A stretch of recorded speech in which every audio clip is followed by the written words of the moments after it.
folks, Rick Wedell here. I'm the Chief Investment Officer at RFG Advisory. Thought we'd come to you today with a brief market update, kind of let you know what's going on out there. S&P 500 right at about 6,600 as I'm speaking, actually a little north of that. That is up about almost 13% year to date, 12.9% year to date. And having a really strong week last week in particular, up about 1.6% last week. And we're going to talk a little bit about why, all to do with sort of interest rates and expectations for the Fed and everything else like that. But before we do that, we'll do a little bit of a roundtable of where everything else is. Small and mid caps, the Russell 2000 up about just over 8% for the year, although they have rallied pretty strongly recently.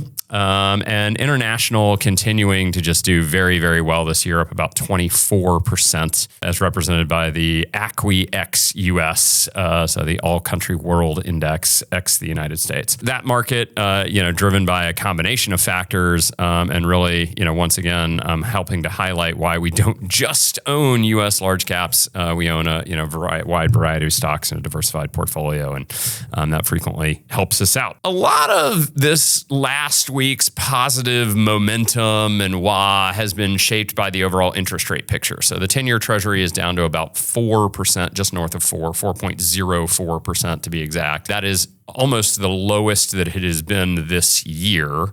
A lot of that, sort of decline coming in the last 7-8 days. And it's really driven by just sort of expectations that the Fed this week is going to cut interest rates by 25 basis points. That is pretty much locked in at this point. It's widely expected that on Wednesday, the Fed will cut interest rates for the first time in quite a while. And what's going on there is we've gotten a little bit of a weaker unemployment picture. So the unemployment rate itself has picked up to 4.3% after hovering at about 4.2 for quite some time. And the jobs creation numbers have just looked really, really poor. So the U.S. economy not creating a whole lot of jobs, hasn't quite shown up, as a spiking unemployment rate, but the Fed is worried enough to say, hey, we should probably start to ease a little bit, despite the fact that we are actually starting to see a little bit of an acceleration in inflation.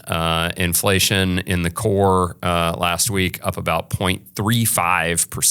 That is obviously on an annualized basis ahead of that sort of 2% number that we would like to be at. And the Fed really taking the position here that, what we're seeing on the inflation side is transitory. Transitory, I use that word in quotations, since the last time that we used it was COVID, and we saw exactly how transitory it was then. But the Fed taking the position that, what we're seeing on the inflation side is really transitory as a result of the tariffs that are starting to, roll into place, and that, hey, that will annualize eventually, and so it really shouldn't be sort of this long-term permanent thing. And so instead, we're going to go ahead and cut rates to try and address the unemployment picture. I think all eyes will really be on the Fed. It's a little bit of, since it's widely expected that they're going to cut, I'm not sure that the cut itself is really going to create that much of a market rally.